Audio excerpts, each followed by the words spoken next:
안녕하십니까, 고버즈입니다. 오늘도 영상 시청하러 오신 여러분을 진심으로 환영합니다. 오늘 주제는 행복주택의 모든 것입니다. 두 번째 영상에서 고정비와 변동비에 대해서 말씀드린 적이 있었죠. 거기서 월 임대료가 너무 저렴하다, 궁금하다 하고 하신 분이 적잖이 계셨어요. 사실 제가 행복주택에 거주 중이라서 고정비가 적게 들어요. 벌써 올해 행복주택에 산지 6년 차인데요. 제가 행복주택에 살면서 느꼈던 장점과 단점들에 대해서 오늘은 나눠보려고 합니다. 장단점에 앞서서 행복주택에 대해서 간략히 말씀을 드리면요. 젊은 세대와 사회적 약자들을 위해 국가나 지방자치단체의 재정 또는 주택도시기금을 지원받아 공급하는 공공임대주택입니다.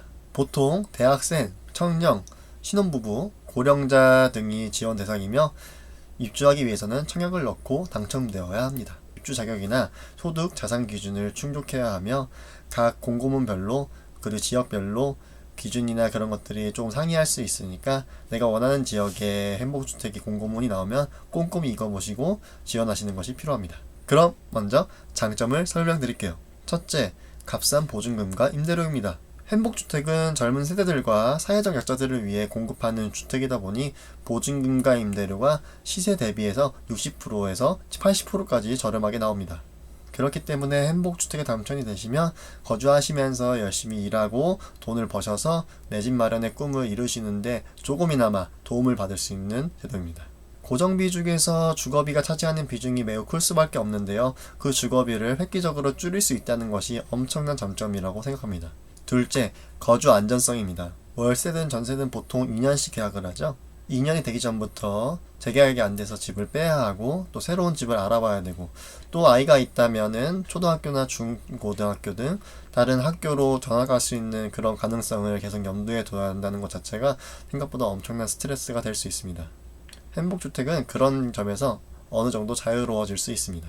계층마다 다르지만 아이가 없는 무자녀의 경우 최대 10년, 아이가 있는 신혼부부의 경우 최대 14년 살 수 있고 또 고령자나 또 주거급여 수급자의 경우 최대 20년까지 거주할 수 있으니 엄청난 거주 안정성을 획득하는 거겠죠. 물론 2년마다 계약 갱신을 통해 거주할 수 있는 기준과 자격이 계속해서 유지되고 있는지 검증 받으시고 갱신을 하셔야 합니다.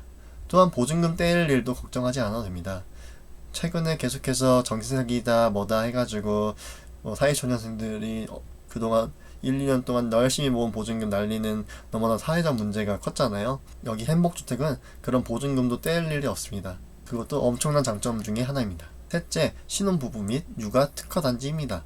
지역이나 구역마다 다르겠지만 행복주택을 짓는 데 있어서 아무래도 젊은 세대나 그런 부모님들을 위해 관련 부대시설을 같이 짓는 경우가 많아요.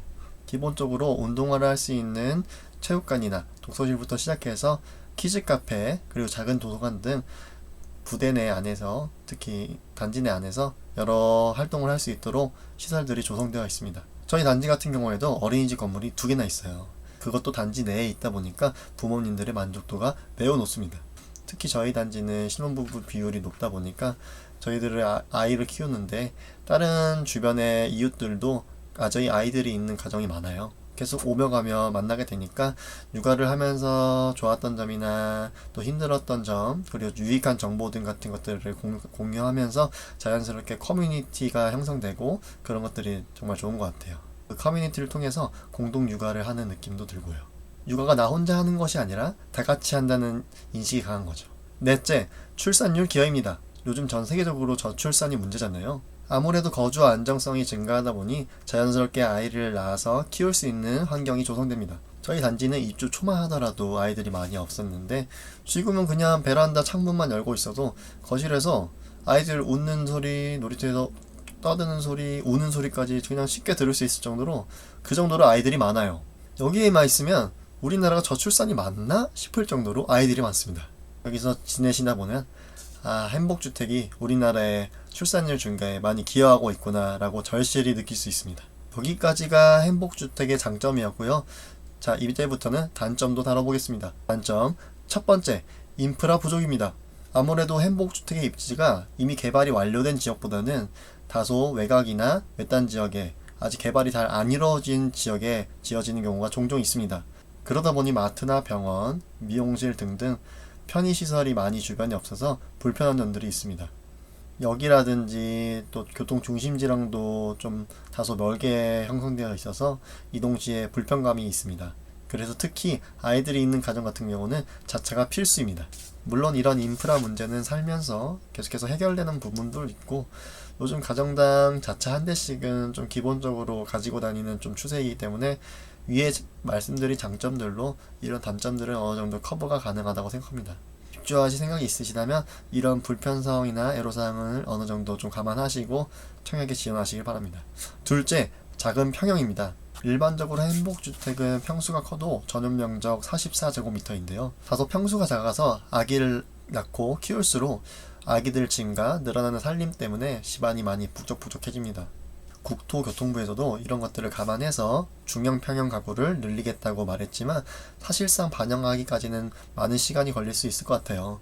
이것도 어느 정도 감안하시고 입주하시게 되면 미니멀 라이프로 사시는 것을 강추합니다. 셋째, 현실에 안주할 수 있답니다.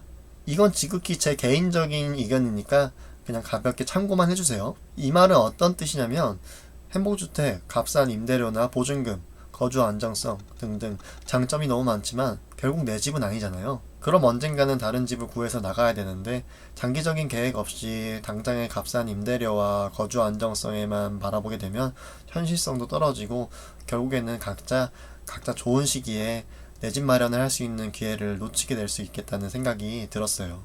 제가 한때 이렇게 값싸게 살 수 있고 또 고정비도 적게 들면 여기서만 평생 살아도 괜찮겠는데 하고 생각했던 적이 있었거든요. 더 큰 집이나 아이들에게 좋은 학군지 등 더 나은 미래를 계속해서 개척하고 또 꿈꾸기보다는 현실에 안주하는 경향이 생기더라고요.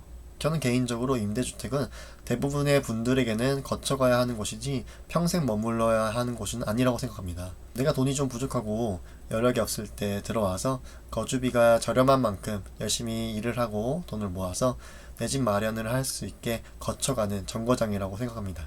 단순히 장점들만 생각하면서 내 집 마련에 대한 구체적인 계획 없이 살게 된다면 다소 현실에 안주하게 되고 또 버는 족족 쓰게 되고 또 투자도 하지 않게 되면서 아무래도 내 집 마련의 기회를 영영 놓쳐버리게 될 수도 있을 것 같았습니다. 물론 내 집 마련이 무조건 정답은 아니라고 생각합니다. 각자가 처한 상황상 정말 내 집 마련이 어려우신 분들도 있을 거고 아니면 가치관상으로 내 집 마련을 원하지 않은 분들도 계실 거예요. 그래도 행복주택에 사시면서 여력이 되시는 분들은 열심히 일도 하고 또 투자도 배우고 하면서 더 나은 곳으로 이사하는 기쁨도 누려보시길 바랍니다. 우리 가정이 뭔가를 이뤄내고 또 아이들이나 또 내가 원하는 가치관상 더 맞는 지역으로 간다는 기쁨이 있잖아요. 그럼 그분들이 나가신 행복주택에 또 새로운 분들이 들어와서 또 꿈을 키우시겠죠? 이사간 분들에게 행복주택이 더 나은 것으로 나아갈 수 있는 발판이 돼준 것처럼 다른 분들도 사회적 시스템의 수혜를 받을 수 있게 되는 거예요. 행복주택의 본래 목적이 젊은 세대와 사회적 약자들의 주거 안정을 위함인 만큼 여러 구성원들이 돌아가면서 누릴 수 있게 되는 거죠. 행복주택을 최대한 많은 사람들이 특히 또 젊은 청년들이나 신혼부부들이 누린다면 우리 대한민국의 출산율이 더욱더 증가할 것이라고 생각합니다. 결혼할 때 집 장만이 제일 고민이잖아요. 물론 내 집 장만하기가 너무 어려워졌고 또 점점 더 어려워지는 세상입니다. 그럼에도 불구하고 나의 삶을 어제보다 오늘 더 오늘보다 내일 더 발전시키기 위해 고군분투하는 세대들을 위해 행복주택이 더욱더 앞으로 나아갈 수 있게 해주는 그런 발판과 징검다리로 더 잘 쓰여야 한다고 생각합니다. 여기까지 행복주택에 대해서 말씀드려 보았습니다. 어쩌다 보니 내용이 너무 딥해진 것 같기도 한데요. 기억해 봐주시고 이런 의견도 있구나 하는 정도로 좀 이해해 주시면 감사하겠습니다. 오늘 하루도 모두 고생하셨습니다. 다음 영상에서 또 찾아뵙겠습니다. 그럼 오늘도 아싸!